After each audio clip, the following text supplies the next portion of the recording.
her side of the story. Predicting 6 more weeks of winter if his shadow did appear. And when he got it right, everybody smiled and called him the weatherman. It's Groundhog Day. Hello everybody, my name is Phyllis and I want to tell my side of the story. Punxsutawney Phil is a compulsive liar and I will tell my story. Everybody thinks he's such a weatherman, but he is not. He is dangerous, he's a liar, a drug addict and everything, and I will tell my story. Just stay tuned. When I first met Phil, he was so up and coming. He was making lots of money, enough money to take care of me and him for a long time. And I was so happy because I'd never been with this kind of man before. He was the groundhog of my dreams.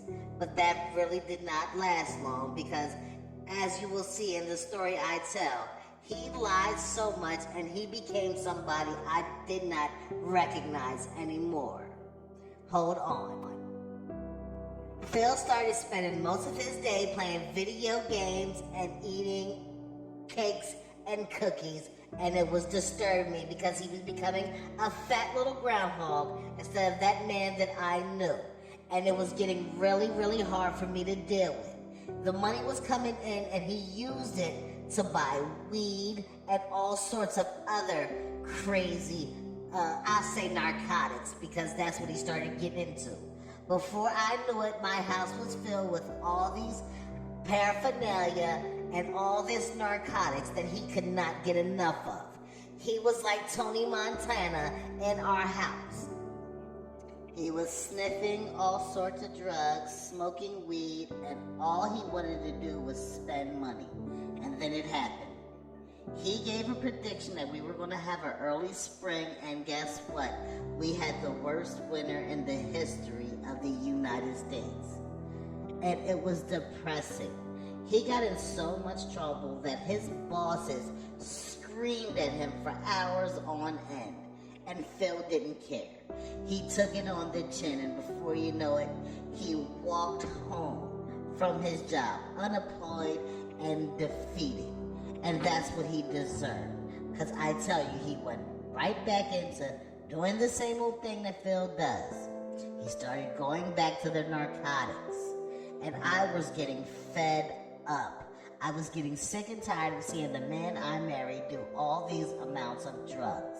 And I couldn't take it anymore. So what would a woman in my position do? Well, when he went to go cop some more of those narcotics, I snitched on him. Yes, I did. They caught him right in the alley, and that's what he deserves. And they sent him to prison. Now he spends his days working out, lifting weights. Meanwhile, I sit at home reaping the benefits of his hard work.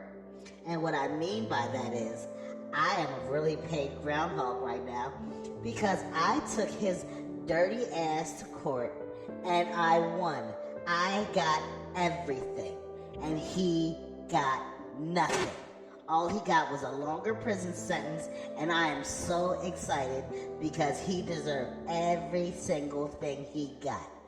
Now he's sitting in prison and I'm sitting at home enjoying my life. I have a new man and he's a great man.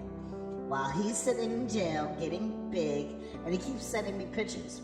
He keeps sending me pictures like this, saying that he's gonna kill me, you're gonna die, bitch, when I get out. See me in 2040 when you get out, Phil. I have a new man. Look at that. That's my man. He's not a liar, and he's starting to make way more money than Phil could ever dream of. Oh, and he's famous. That's his cousin Punxsutawney Jack. They call him Phil because they kept the same name. But we know who the real Phil is and where the real Phil is. He's in prison and I'm worth millions. So, ladies, I want to give you some advice. Don't be afraid to snitch on the man who's not benefiting you. Tell on him, put him in prison, and reap the benefits of all his hard work. Bye. Ela quer vir pra minhas áreas de novo, só que me liga mais de 11 da noite. Acho melhor não ter, isso se repete tipo um ciclo vicioso. Pior que ela ganha.